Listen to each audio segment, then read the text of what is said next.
Baik, terima kasih kepada rakan setugas Muammar dan juga Nadirah. Bismillahirrahmanirrahim. Assalamualaikum warahmatullahi wabarakatuh. Selamat pagi dan salam sejahtera kepada anda penonton. Alhamdulillah pada pagi ini kita bersua menerusi sang-sang yang dibawakan dari daerah Tutong untuk edisinya pagi ini. Apa kita harapkan agar anda di luar sana dalam keadaan yang sihat walafiat hendaknya. Kepada anda yang mungkin tidak sihat pada pagi ini, mungkin boleh banyakkan rehat ataupun berjumpa dengan doktor untuk mendapatkan rawatan yang selanjutnya.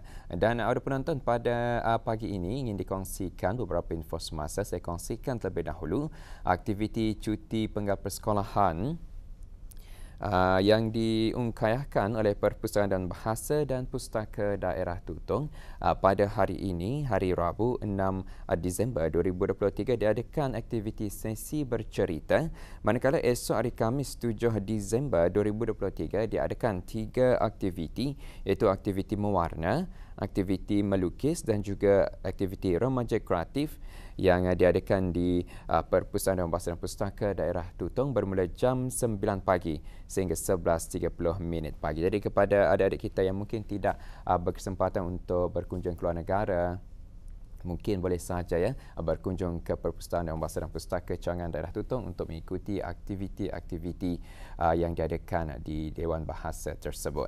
Baik, itu satu info semasa saya kongsikan mengenai aktiviti cuti penggal persekolahan. Untuk selanjutnya pula, mari kita saksikan bahan visual yang kami sediakan, iaitu mengenai dengan bancuhan kopi.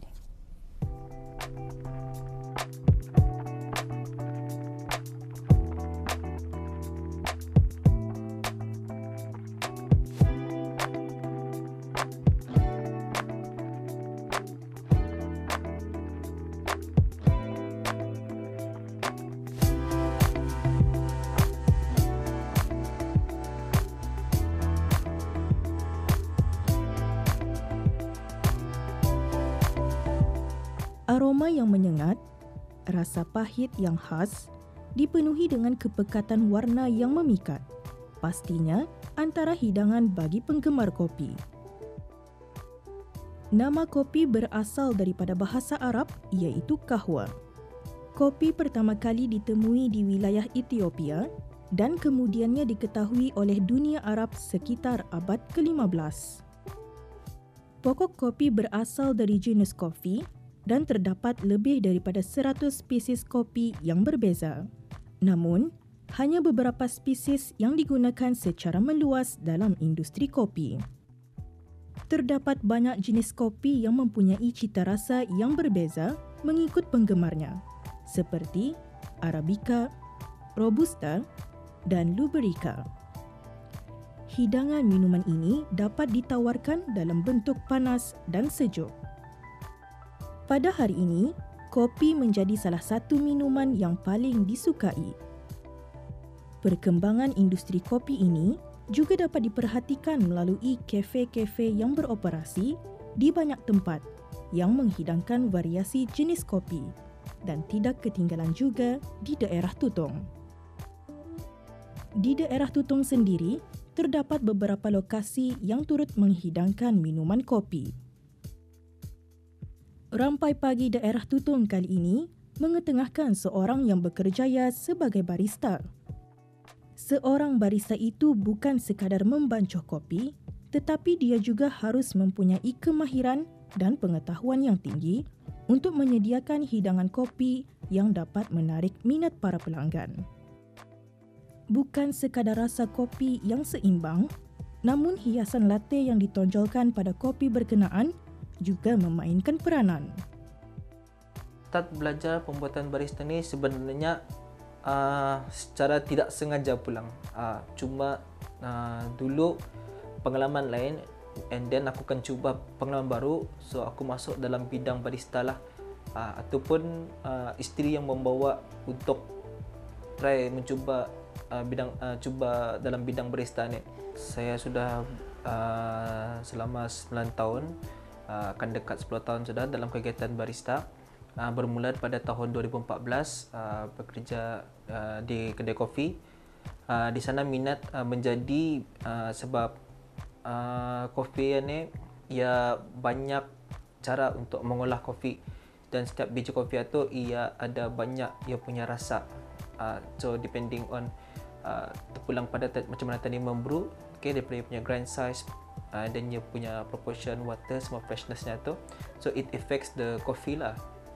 So setiap kedai kopi akan ada rasa minuman kopi dorang sendiri depending macam mana mereka brew lah, and then pull the shots. Latte art belajar lama je lah latte art. Ya, sesuatu yang dah dapat dibuat gagas lah. It takes time untuk belajar. Yang penting sabarlah, ikut kelembutan tangan seseorang barista macam mana ia mengolahkan latte art. Bagi menghasilkan secangkir kopi dengan hiasan seni latte tanpa menggunakan mesin adalah lebih cukup mencabar. Ini memerlukan daya kreativiti yang tinggi dan pengetahuan yang mendalam terhadap seni pembuatan kopi, malah sikap profesionalisme yang mereka tonjolkan dalam pekerjaan seharian. Seorang barista itu sebenarnya lebih artistik dan mereka lebih mendalami segala ciri ke dalam kopi. Menurut Awang Muhammad Adam Fadullah Daniel bin Mahali, ianya mengambil masa kurang 5 minit untuk menyediakan kopi pelanggan. Kan belajar buat satu latte art itu bagi saya mengambil masa dalam beberapa minggu ataupun sebulan lah, akan sampai sebulan lah juga. Macam adalah balik-balik lah membuat, kadang sehari itu 7 cawan buat untuk belajar, atau kadang lebih, kadang 30 lebih membuat, mencuba balik-balik. Itulah kadang kalau macam masih alum, pasti rujuk balik arah orang, tanya arah orang, and then melihat arah YouTube lah je, macam mana, dari mana start menuang untuk mengeluarkan artnya itulah. Cara kami kan dia punya kualitinya tu kekal sama. Kami cuba untuk sukat dia punya baratnya, kacangnya berapa gram, and then bila kami mengeluarkan kopinya itu berapa gram, so kami cuba untuk kekalkan sama rata. Kalau ada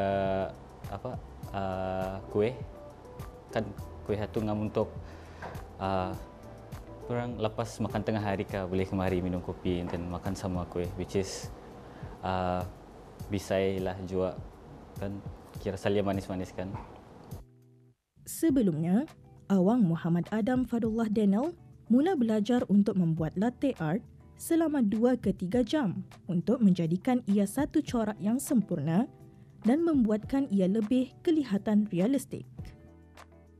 Betapa dengan mudahnya para barista ini memperagakan melukis kopi dengan susu yang dibuat sedemikian rupa.